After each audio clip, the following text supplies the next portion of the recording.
be here now. Just be here now.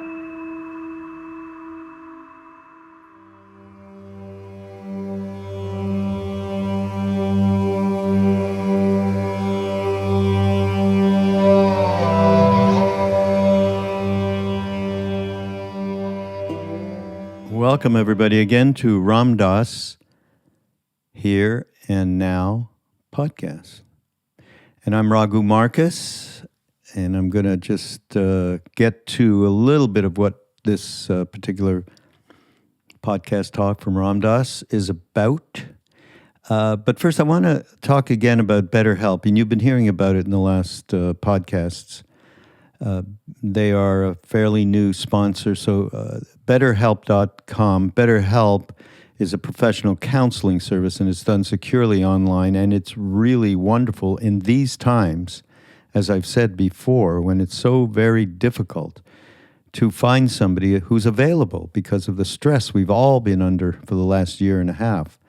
And this service brings you fairly immediate help and in a very convenient way and affordable, and you get matched up with the particular expertise you need.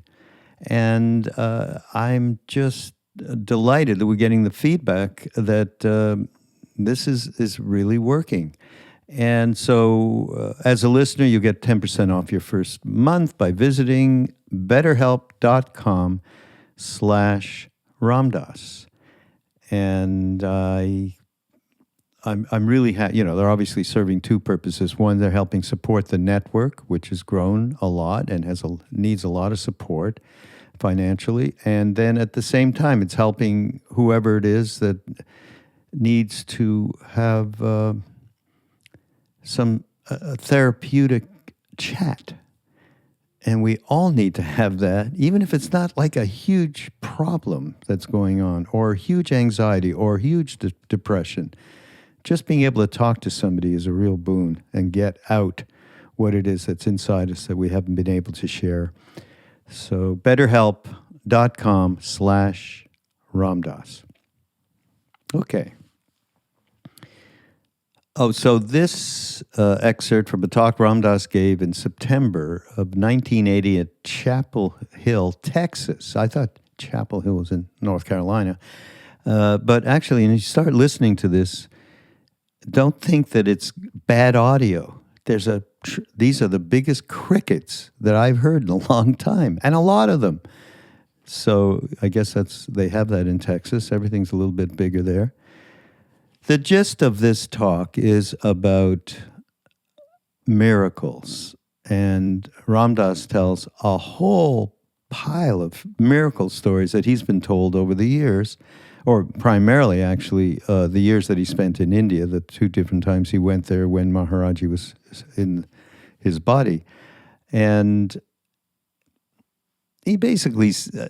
he says, and the truth really is, the miracle stories, well, they play with your mind about what is reality. We have a fixed idea of what reality is, and these miracles, now, many of which Ram Dass was reporting, there were miracles that were told to him as he collected, and he and others collected stories for Miracle of Love, which, by the way, I got to say, is out in Spanish now, just came out.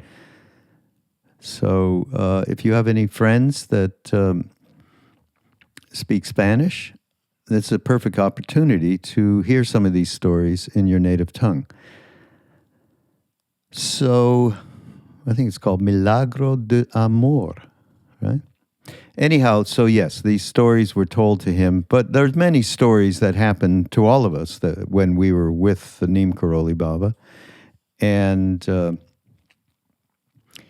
And basically, from my point of view, aside from the wonder of it, and yes, aside from it just completely gets you out of this fixed idea of what reality is, it breaks down your mind. You can no longer believe that what you think is real, or believe in what you think at all. Never mind if it's real or not. It just, all emotions, all of it becomes subtext to a separate reality. Take that from Don Juan.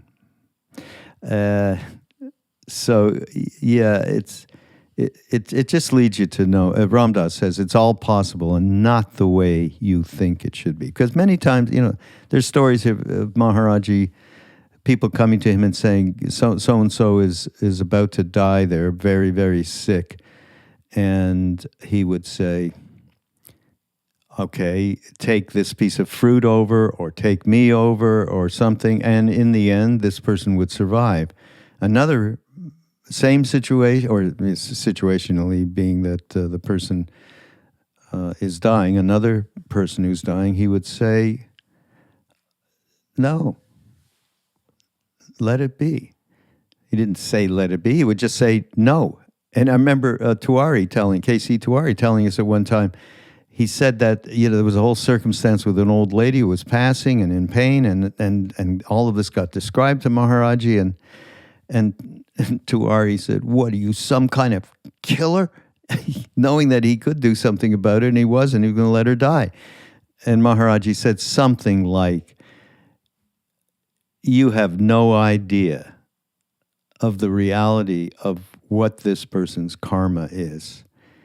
And in other words, I think he even said, I don't know if it was in this case, but in another case, maybe, he said, if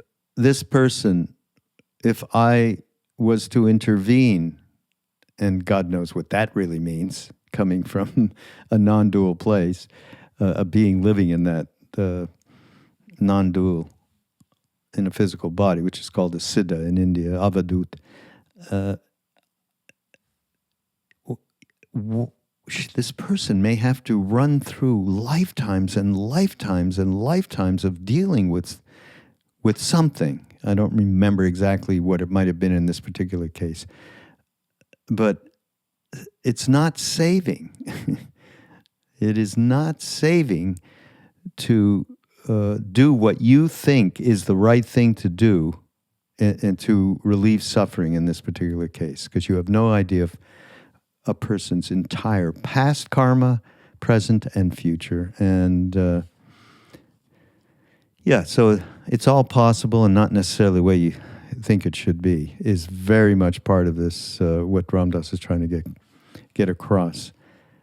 The other great thing, and because I had not heard this talk, I mean, there is 3 billion of them, and, even though I've heard a lot of them because I've introduced all these podcasts, hundreds, I don't even know how many, not to mention having known Ram Dass most of my adult life and hearing all the stories. But here, he tells the story really well. And some of you probably know the story of Be Here Now. Now, this is Be Here Now's 50th anniversary of its publication in 1971. And we were in India when the first sample came over, was sent to Ram Dass, and Maharajji saw it, and there's a whole story about how there was stuff printed in it that was not correct. And Ram Dass didn't know that, and I won't get into the story, but it's all about, again, it's a miraculous thing that happened with Be Here Now. That's really appropriate for the 50th anniversary. So enjoy that. It's one of the last stories in this talk, actually. But it just made me think of, wow, the reality of Be Here Now, millions of copies in people's hands.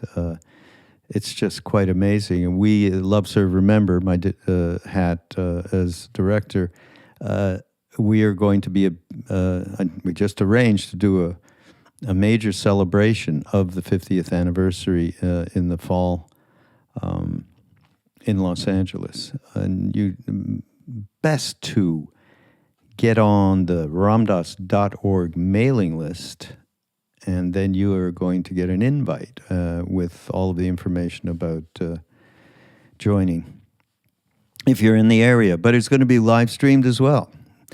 Okay, I diverge. This is a great, it is a fun talk from Ram Dass. He tells these miracle stories. They're so, how great he is at all that. And so I do think you're going to enjoy it. So this is Ram Dass, Here and Now. And it's we're part of the Be Here Now network. Go to BeHereNow.com. You can catch the show that I do, Mind Rolling. And certainly so many, Jack Kornfield, Krishna Das, Sharon Salzberg, and Roshi Joan Halifax makes appearances. She's one of my favorites. Alan Watts is now there. Mirabai Bush is on there. It's very rich, so please check it out, and we will see you next week. This Ma up in Nainital, old Ma, she's called Engineer Ma, because she was married to an engineer. She was one of Maharajji's devotees for many years. She's a solid little woman. She speaks Hindi. She's in her 70s. So I went to visit her last year, and she took me up to the family temple up in one of the inside rooms upstairs, and she pointed to the place where Maharajji would sit.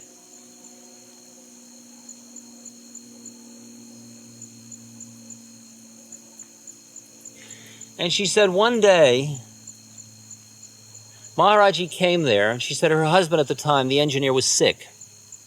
He came in and he sat down, and a lot of children came, and there were a lot of people gathered in the room. And she brought some food she had prepared for Maharajji, specially for him. And he said, Ma, feed the children first. Now, these children were local neighbor children, and she fed them all the time. And now she had made all this special food for Maharajji, and it would get spoiled because she didn't have any food ready for the kids, and she didn't want to give the kids the food she had prepared specially for Maharajji. So she was in a dither. Finally, she went downstairs to prepare food for the children with sort of anger in her heart towards the children.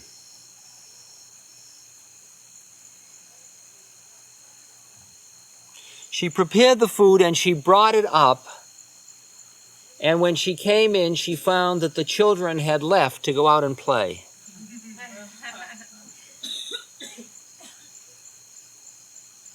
And Maharajji said to her,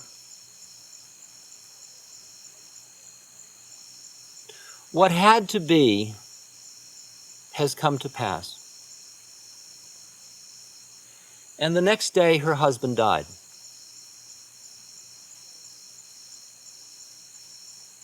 That's the link in her mind now, 10 years later. In her mind, her anger towards those children, the inability to let go, the karma of that mind was what led to her husband's death.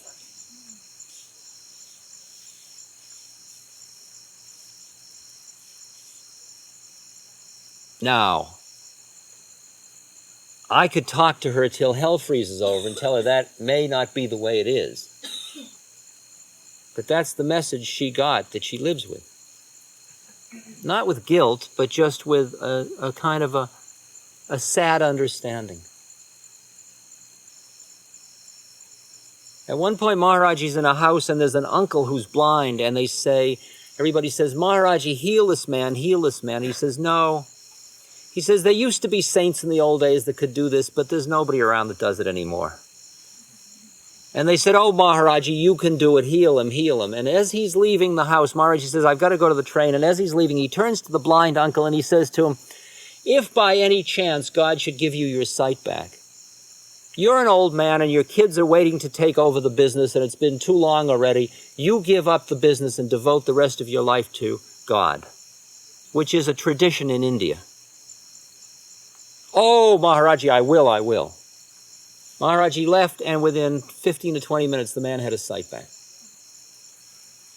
And the doctor came, and the doctor said, this is impossible that this man can have his sight back. This is clearly a miracle. Who did this? And they said it was Neem Karoli Baba, and he's on the train. And the doctor ran to the train and climbed on board and fell at Maharajji's feet, and Maharajji kept hitting him on the back saying, "This is the doctor who cured the blindness. This is the doctor who cured the blindness." 3 months later, the man couldn't resist, and he went back to work, and the next day he went blind.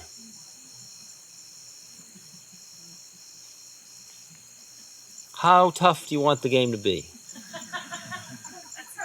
That's tough. See? It's a tough game. A man comes to Maharajji, his wife is sick, and Maharajji says, here's a stick, put it under her pillow. He puts the stick under the pillow, she gets better. They look under the pillow, the stick's gone. The man comes to Maharajji, he says, "Maharajji, where's the stick?" Maharajji says, "You got your wife, what do you want the stick for?" Another man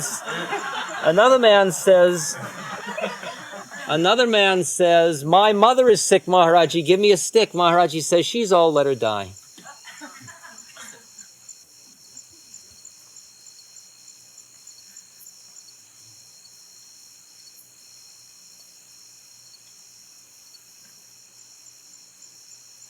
Maharajji's up in the mountains, and Dada, who's one of his very deep devotees, Dada's nephew, gets a case of smallpox and is dying from it. He's down in the plains, a couple of 100 miles away, and he comes to the point where he dies, and they lay him on the floor.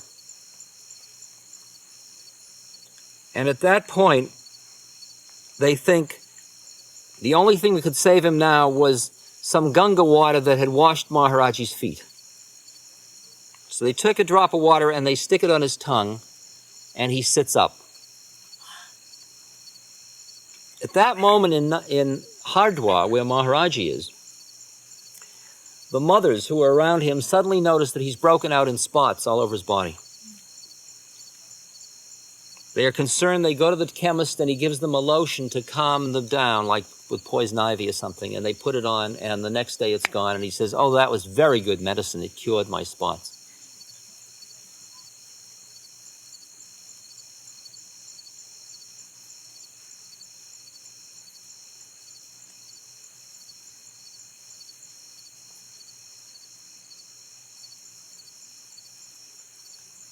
Shirdi Sai Baba, a woman came with her dead baby, and she said, "Shirdi, bring my baby back to life. You can do that." And he turned to her and he said, "You don't know what you're asking. You don't understand what you're asking."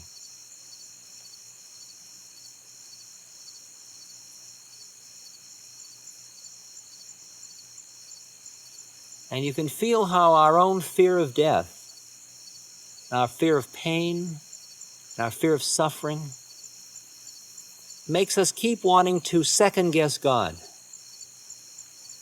Say, it should be this way, not this way. You've screwed up again.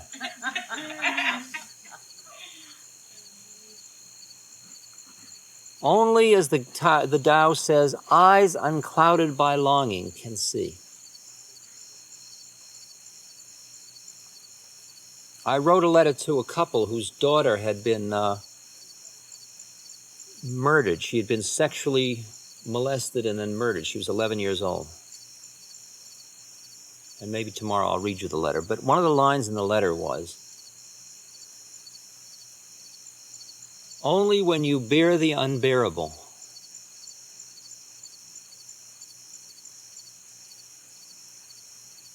do you die in a certain way that allows you to see as God sees and to love as God loves."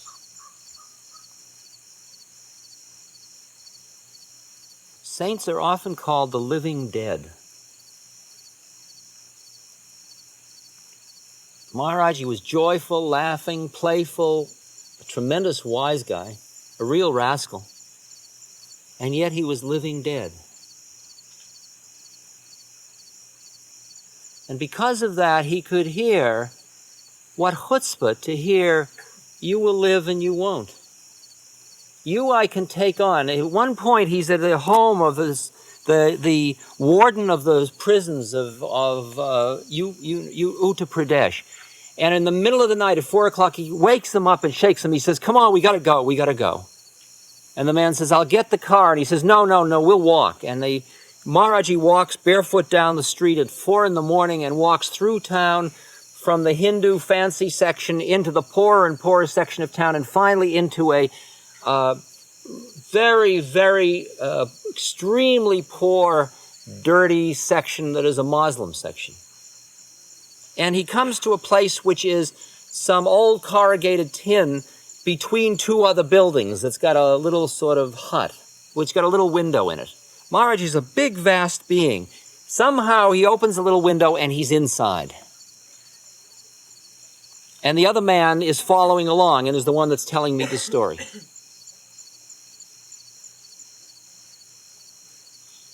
And inside there is a boy about 10 years old who has typhoid fever.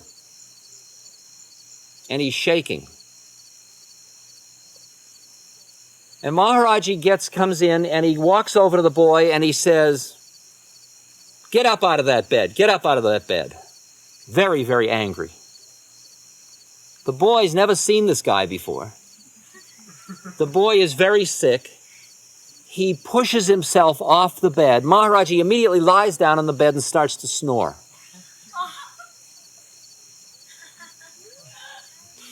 There is an old blind grandmother who takes care of the boy.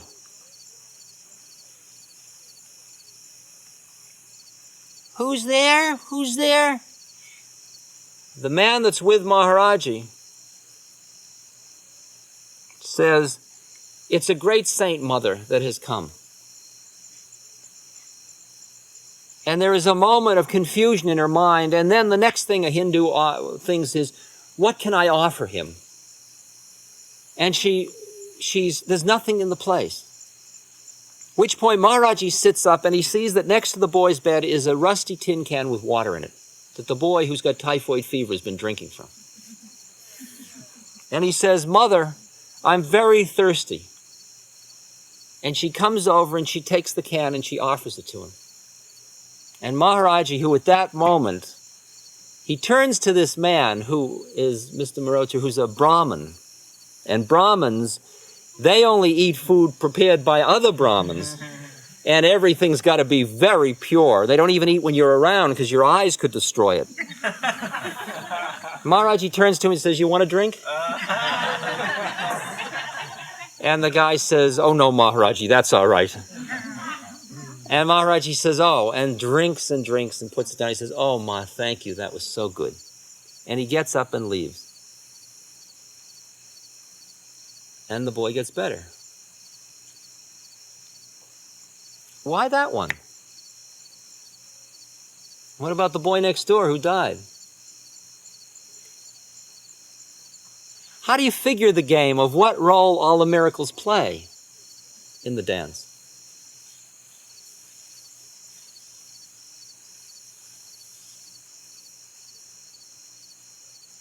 So you can't figure it out.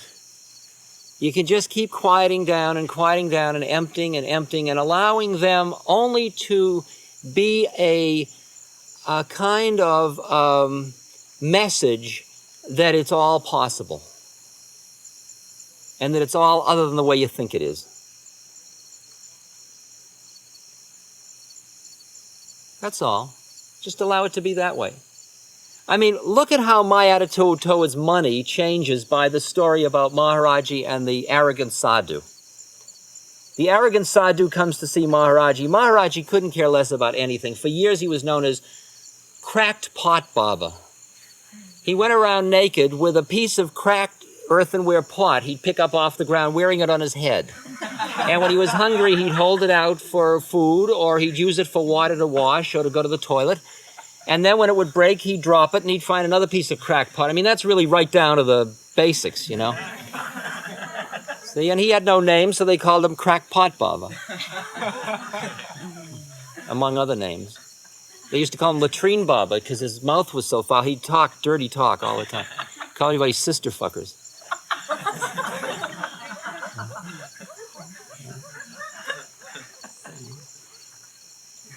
So he's sitting one day in this temple that the devotees have built in order to lure him to hang out there. because he once walks through and he says, it's a good place for a temple. So they build a temple, and then he comes and hangs out. And this sadhu comes in, and Maharajji's sitting on one of these things called a tucket. Well, this is a table, but it's sort of like a bed, a wooden bed. And everybody usually sits on the ground right there, sort of as a mark of respect. And this man comes in, he sits down on the side of the tucket, and he says, you're a phony sadhu, you hold on to too many things. And all the people, the devotees, are ready to strangle this guy. And Maharajji says, wide-eyed, oh yeah? Yeah, I mean, you've got this big temple and all this stuff, and you got your blanket and this table, and you hold on to too much.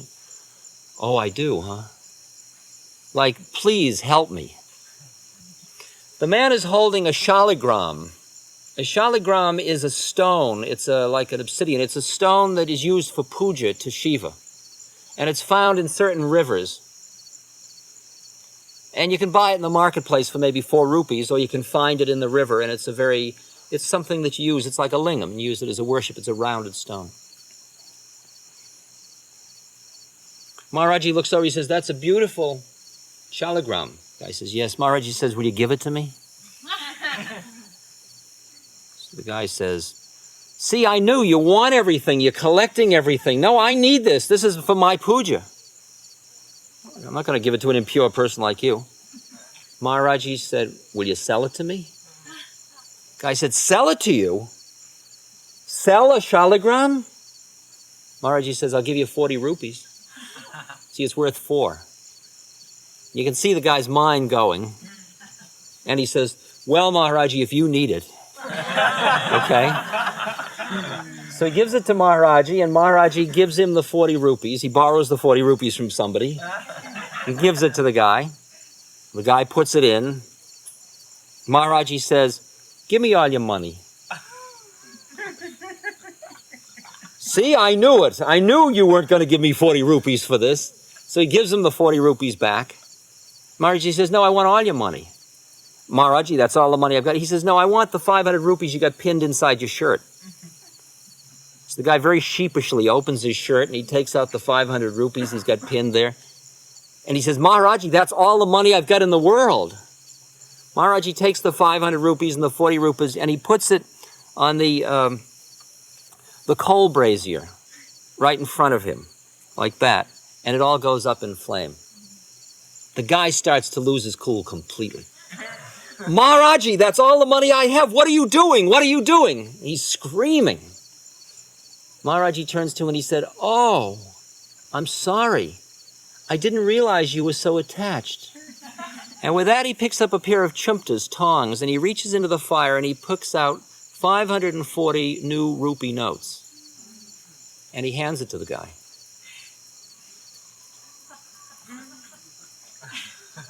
And the guy gets off the tucket and sits on the floor. Swami Muktananda's guru, Swami Nityananda, just like Maharajji, another Avadut Siddhayoga, a beyond form, a Mashugana. He's got all these workmen building these little villages, and he says to them, on the way home, pick up any stone and your 2 rupees pay will be there. Only 1 stone to a person, but any stone you want. So they're going home and they pick up a stone and there's 2 rupees. So after some time, a police sergeant, or lieutenant, I guess, and his sergeant appear, and they're very apologetic. Babaji, because he's a great Baba in that area. Babaji, we're somewhat concerned. All of your workmen have these new rupee notes and we don't know where they're printed. And we're afraid there's something illegal going on. Nityananda, oh, I understand. Oh, that's terrible. Come, I'll show you. He starts to walk into the jungle, and they're following him, and they go deeper and deeper into the jungle. And they come to a lake in which there are crocodiles. He walks into the lake, and he calls one of the crocodiles over. And he opens the crocodile's mouth and reaches in and starts to put rupee notes out. And the policemen run away, and that's the end of the story. See? Now, you take those stories. See? I'm sitting there one day, And Maharajji, I'm sitting here, and Maharajji's here, and there's this old Indian lady comes, shaking up to Maharajji. And she slowly sits down, and she's very arthritic, and she unties the end of her sari. And she takes out 3 crunkled rupee notes. And she unfolds them, and she puts them on the tucket. And Maharajji says, "Nay, Ma, take it back." And so she reaches with arthritic hands, and she takes it, and she folds it up, and she puts it in her sari and ties it to the end. Then Maharajji looks at me, and he turns to her, and he says, "No, give me the 3 rupees." So she unties the thing, and she takes out the 3 rupees, and he hands them to me, who's sitting with thousands of dollars of traveler's checks in my pocket. He says, "Here, these are for you."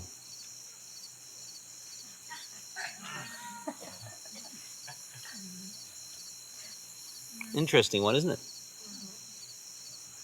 So you take the 3 notes, and people say, "He's given you a boon.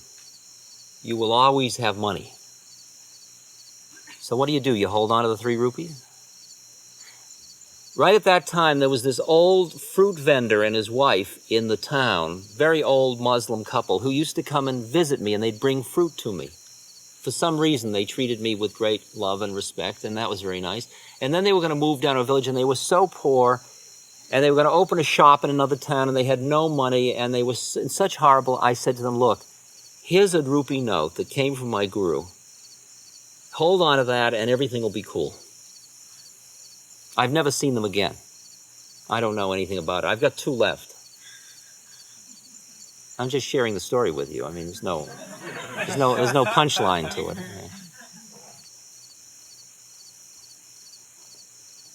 Maharajji's there's a couple that are very close to Maharajji, and they've got 2 young children, and they were with Maharajji earlier in the day, and then they come home to their house up in the hills in Nainital, and they prepare a very simple meal for the 4 of them, the wife does, and she's about to put it on the table when the little girl is looking out the window, and she says, "Oh, Maharajji's coming, Maharajji's coming." She yells at Maharajji, "Come in and visit our house, come in and visit our house." And the family's saying, "Shh, shh," because they say, "We've had so much of Maharajji today, leave him alone, don't bother him." Maharajji hears, and he says, "Yes, come on, everybody." And he's traveling with about 20 people. And they all walk into the house, and they sit down, and he says, "Feed us, we're very hungry." It's like 8 o'clock at night. They're up in the hills. The bazaar is all closed. There's no flour. There's nothing in the house except some flour. And there's this little pot of food for 4 people. The husband and wife are out in the kitchen freaking. The husband, who was a devotee for many years, says, "What are we going to do? What are we going to do?" The wife, who has the real nachas, the real wisdom, she says, "Look, you just trust Maharajji. Take this pot. Don't look inside. Just feed everybody." So she makes chapatis, and they go out, and he says, "Would you like some sabji, some vegetables?" "Yes, enough?" "No, I'd like some more." "Okay." And he doesn't look in. He just keeps feeding, and the pot feeds 25 people. And at the end, Maharajji says, "That was a very good dinner. That was a very good dinner. Okay, everybody, let's go."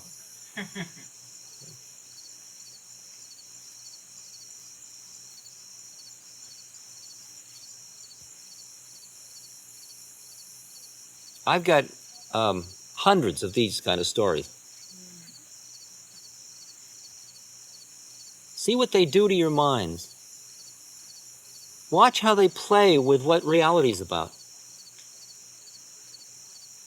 Look at the way they give you a feeling of the whimsy of the universe.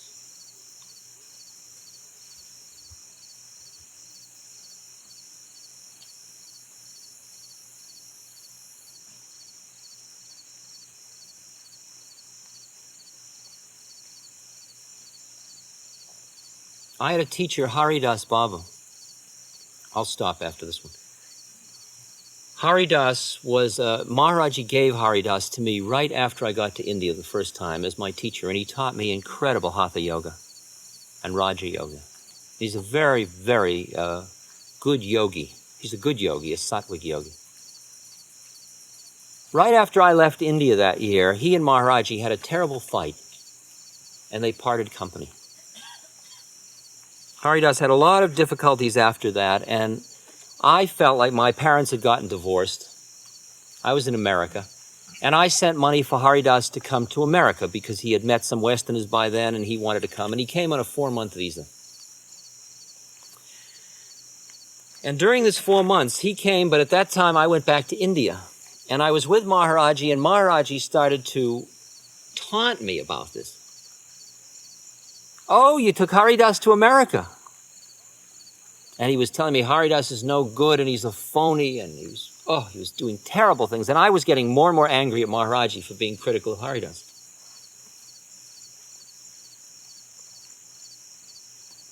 He was just playing with my mind. And then he said to me, he said, you keep Haridas in America for 5 years.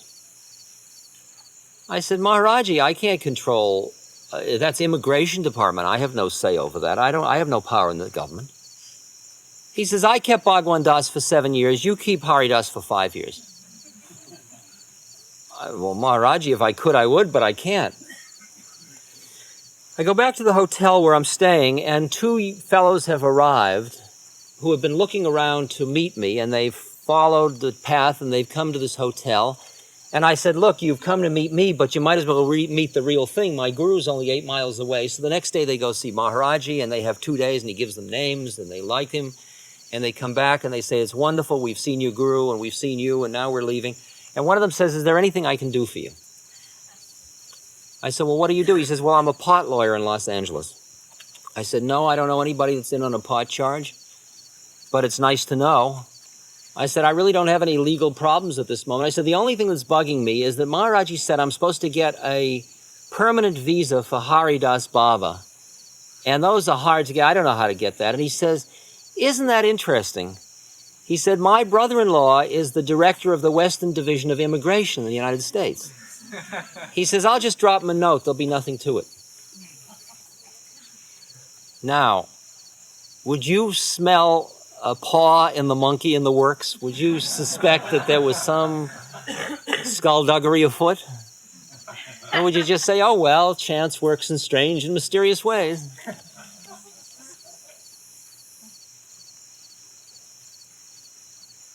Just that one more, that follows into the other one I got to tell of the Be Here Now incident. I did Be Here Now, that book.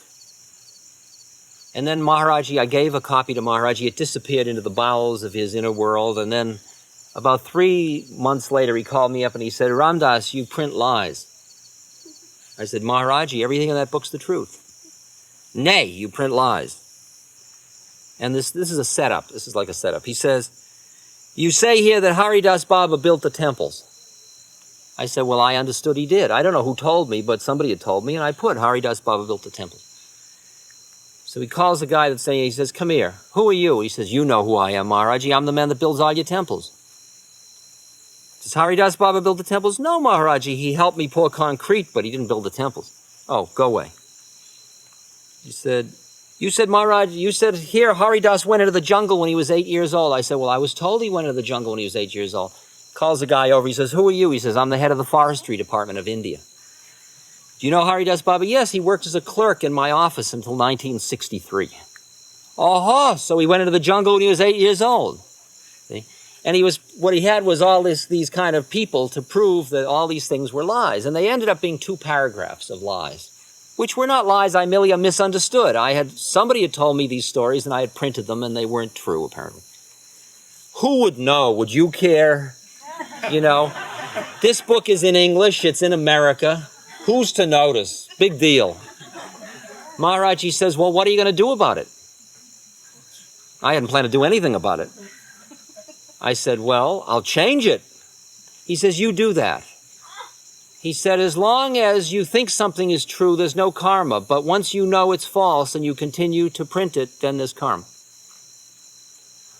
So I go back and the book is being printed by a printing press company in Albuquerque, New Mexico.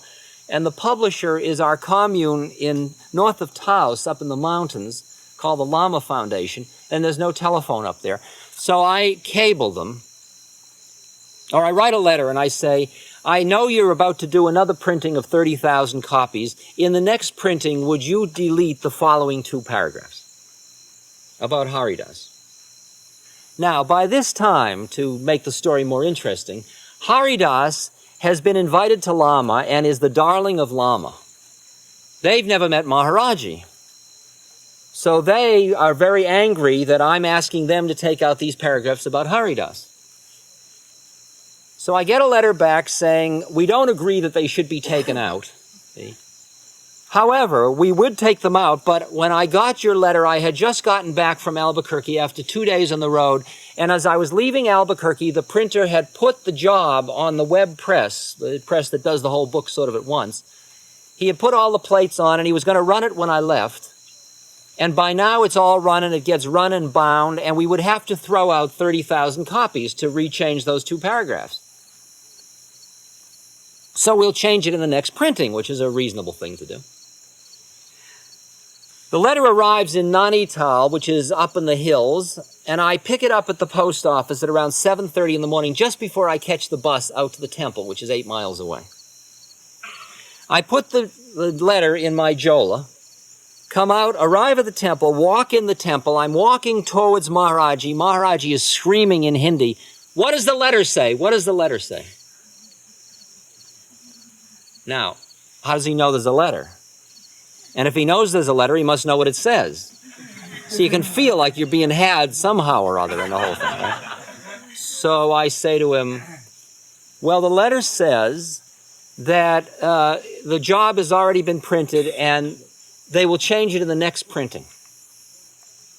Maharajji looks at me out of the corner of his eye and he says, do it now. So I said, well, Maharajji, you don't understand. The 30,000 are all printed and the web press works this way and it's all bound, and to do it now would be a loss of, and I thought of in money, and then in 30,000 at $3, that's $90,000, and then you change it into rupees, that's 72,000 rupees. I said, that would be a loss of 72,000 rupees. Maharajji says, do it now. Money and truth have nothing to do with one another. Jao, go do it. Okay. So he throws me out of the temple, and I'm not touching money in those days. So I thumb up to town, because I can't afford a bus, and I thumb up to town, and I go to the cable office where I can send a cable and charge it. And I send a cable to the Lama Foundation, says, this book, Be Here Now, is Maharajji's book. Came out of his Ashirvad, his blessing. And if he says change it, you change it. And change it now, even if you have to lose all the money and throw away all those books. And I'll make good to you later on the money you lose. I get a letter back from Steve Durkee about 2 weeks later, saying the most interesting thing happened. When I went to the post office and got your cable, in the same mail was a letter from the printer. He had put the job on the press, and as he was putting it on the last part in the press, one page was missing, one plate was missing. So he went back into his files where he had the whole original of the book to get the original page to make a new plate, and the original of that page was missing. Nothing else was missing. That page was a picture of Maharajji. And because he didn't know what to do, he took the whole job off the press and was waiting for further instructions. So the whole cost of this whole thing was one telephone call. But I had to go through the point where I gave up the thousands of dollars, learned the lesson. When I came back to tell Maharajji about it, he wasn't the least bit interested. I said, Maharajji, and the thing wasn't... And he acted like I was out of my head.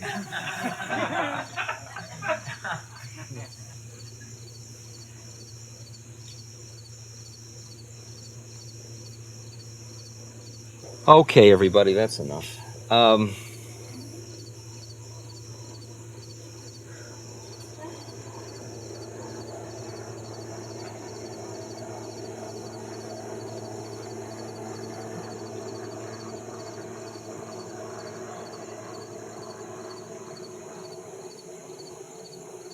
Have you heard the music that no fingers enter into? Far inside the house, entangled music, meaning connected with everything. What is the sense of leaving your house? Suppose you scrub your ethical skin until it shines, but inside there is no music. Then what? Mohammed's son pores over words and points out this and that. But if his chest is not soaked dark with love, then what? The yogi comes along in his famous orange. But if inside he is colorless, then what?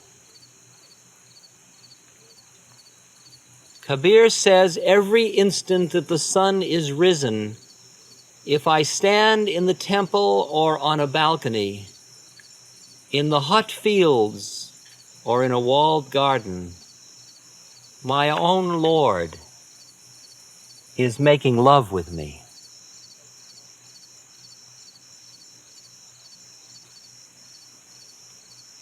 It's an old familiar one for you.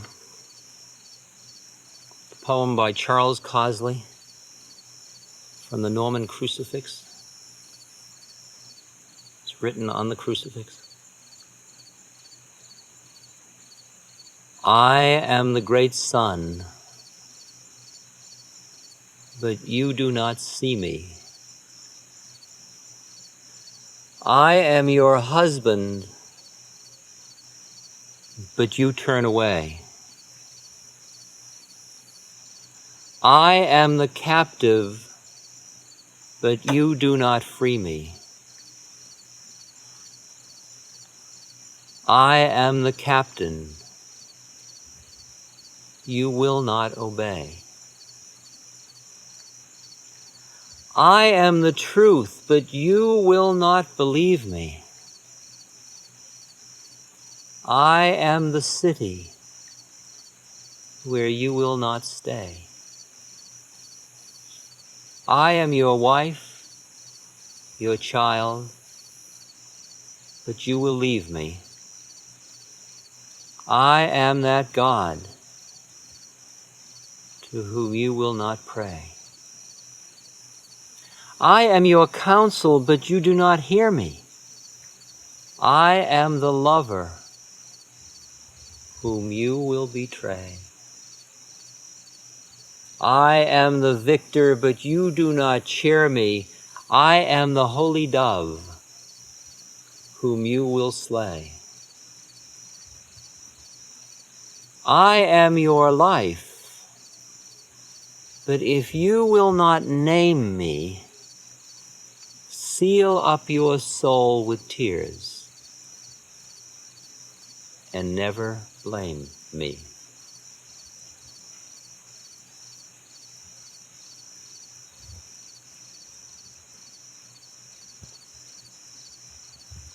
Kabir says, every instant that the sun is risen, if I stand in the temple or on a balcony, in the hot fields or in a walled garden, my own Lord is making love with me. Maharajji's caress, the laughter, the gentle laughter, the play,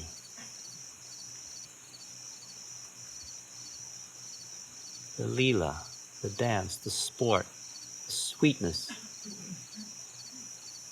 the horrible beauty of Shiva.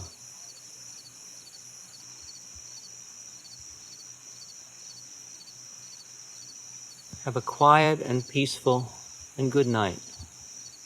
Namaste. This podcast is brought to you by the Love Serve Remember Foundation and ramdas.org. We appreciate you listening, and we appreciate all the support that you've given us. Please continue that support and donate at ramdas.org. We can then continue to share what Ram Dass has been sharing for all of these years. Thank you.